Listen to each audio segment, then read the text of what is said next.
asalaamaaleykum mbokk yi tey la dibéer ñaari fan ci rabiul saani muy weeru rakki gàmmu di ñeenteelu weer ci atum junni ak ñeenti téeméer ak ñeent fukk ak juróom benn ci gàddaay yonente bi sallallahu alayhi wa sallam dëppoo juróom benni fan ci weeru octobre ci atum ñaari junni ak ñaar fukk ak ñeent. ñaari fan bokkul ci lim yu fàtti lim bu rafet la kon tey ci dibéer ji rafet na. li ñu ciy tere wàccandiku moom dibéer mooy ku ca watu wala ku ca tàggoo. ñaarug bés bi yow yàlla muy wëlbati xol yi yàlla na nga wëlbati sunuy xol jëmee ko ci sa topp.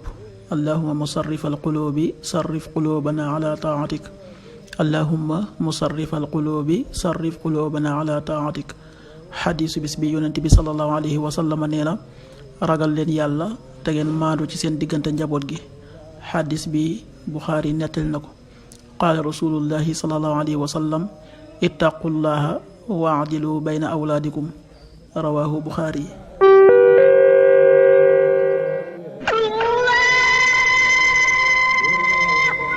waxtu julli yi suba waxtam dana tàbbi 5h52 juróomi waxtu yu tegal ñeent fukki simili ak ñaar.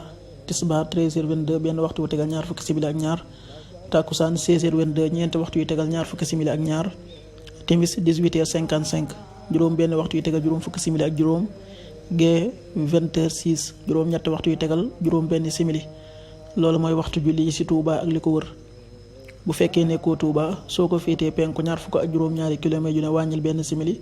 soo ko féetee sowwu ñaar fukk ak juróom-ñaari kilomètre yu ne yokkal benn simili. soo ko féetee gànnaar wala Saalum téeméeri kilomètre yu ne yokkal benn simili.